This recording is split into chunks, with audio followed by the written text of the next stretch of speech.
in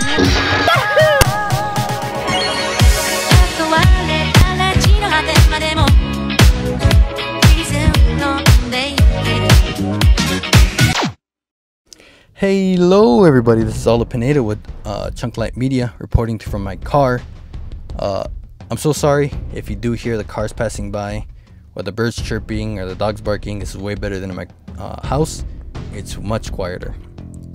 But I am bringing you some Halo content. I'm going to be talking about Halo 4 Forward Unto Dawn. If you listen to our most recent podcast, this was my favorite, or in my totally unqualified opinion, the best video game movie adaptation of all time, especially surrounding the circumstances of its production. It was shot only over 25 days, with a budget of 10 million. And I mean, the quality of it looked like so much more. It looked like it had so much more production time, much bigger budget.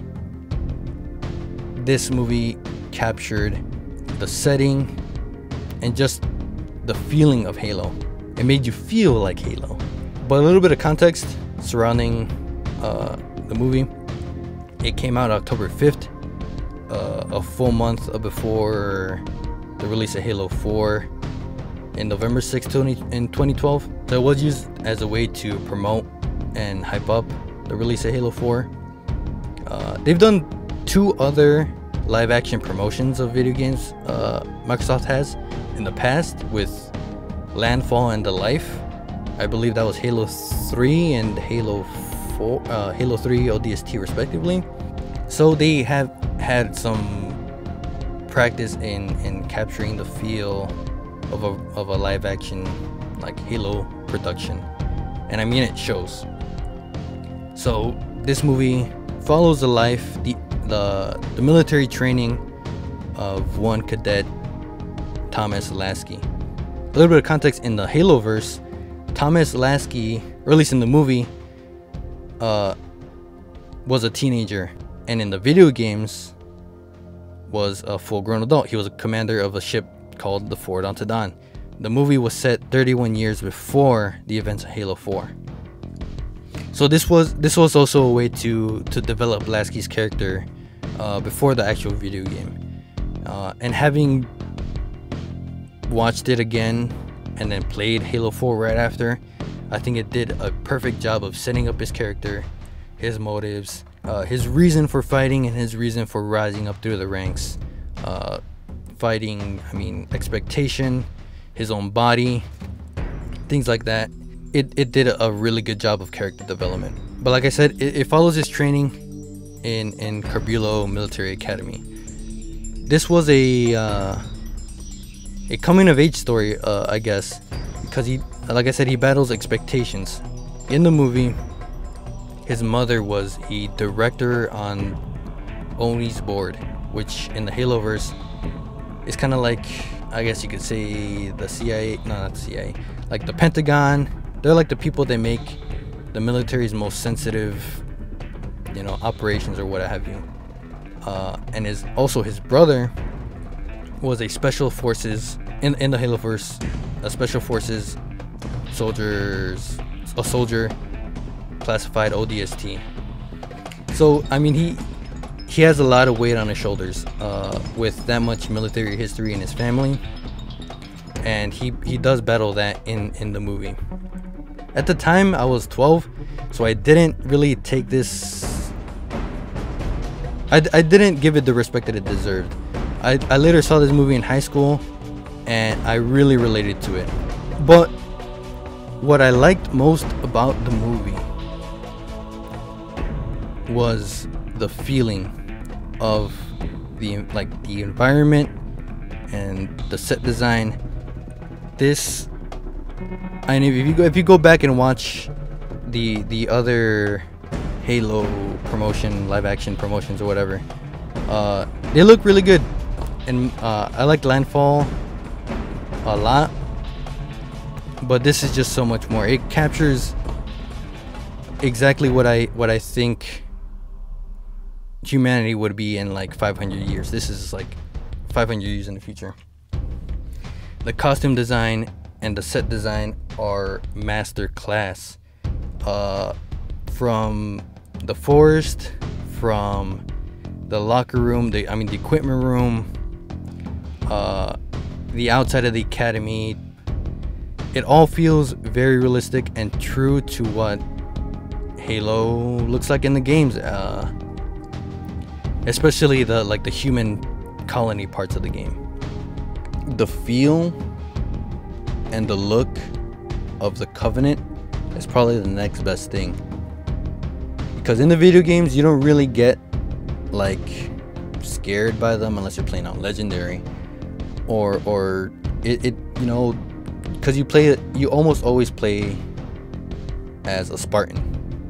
Spartans are like 7.5 feet tall, so you know, aliens, what other creatures have you, they're no match for you. You're a fucking super soldier. But in this movie, the way that they are done, they feel like monsters in a horror movie. There's only 500 computer generated shots, and that's pretty much, I'm sure that's all attributed to the depiction of the Covenant. But I think that just lends itself more to the effect of horror. They're in the first contact, near the end of the movie. There's dust and there's smoke and there's debris everywhere. There's plasma shots, needler shots. It's kind of, you can't really see them too well, but because of that, it gives it like a horror feel, and I love that, because you don't get that in the games.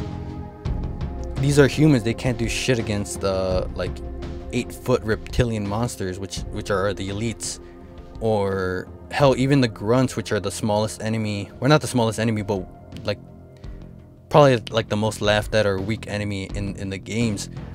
They're fucking like 5'7" to like 6 feet. They're like our average height. So, and they're like 3 times the weight. So compare that to a human, they're just scary. And that's exactly what this movie does with the Covenant, with just those 500 computer generated shots. My favorite scene in the movie is when they're running away and they go to the equipment room, because they're like, oh, that's where all the guns are, but the building's on lockdown, so they can't get through. They can't get any of the weapons, and it's essentially a dead end there, and they're trapped by a camouflaged elite with an energy sword. So it's an 8-foot reptilian monster, invisible, with a fucking lightsaber, right? What are you gonna do? That whole scene, you're tense the entire time. Your fucking asshole is puckered. You don't know if the cadets are gonna survive. Obviously, Thomas Lasky's gonna survive because he's the main character, but all the other characters, and the relief that you get when Master Chief comes through and fucking breaks the goddamn elite's neck. Your fucking dopamine shoots through the goddamn roof. So the Covenant are done perfectly. Master Chief, a little less so. Yeah, I mean, his armor looks good. He's played by like a 6-foot tall stuntman, and he still has the iconic deep voice like that or whatever. He doesn't say that much. The only thing I would say is like kind of his movement, because you can't really make Mjolnir armor in real life. Kind of like walks around all clunky. But other than that, I mean, Master Chief has done incredibly well. So I think that's gonna do it for this video. Anything else I would say is probably gonna be redundant. It's just gonna be more dick sucking. And I guess one final word, one final beg: Microsoft, please give us another live action production, a full live action production, a real one, not like a promotion, like a live action trailer or something like that. We have so much source material, just like the Star Wars expanded universe. I mean, just like comics, we have so much source material, like books, novels. Hell, you could take from the video games. You could give us a mini series about different characters that we love, not necessarily Master Chief. Give us just another live action production. That's all I ask for. I am gonna do more Halo content. Please look out for another video that I'm gonna do with Diego Barone, if he agrees, on Halo Legends, which is it's a very stylistic amalgamation of animations about Halo, and it's probably it's second to this. It's not my favorite Halo watch, but it is very good, and I really want Diego's opinion on it because he's a very stylistic guy. He's very into animation, so I think you'll like it. I think y'all like his thoughts on it. And yeah, please leave a comment down below if you like the movie, if you watched the movie, if you didn't, if you think my commentary sucks. Just let me know that you're there. Thank you very much.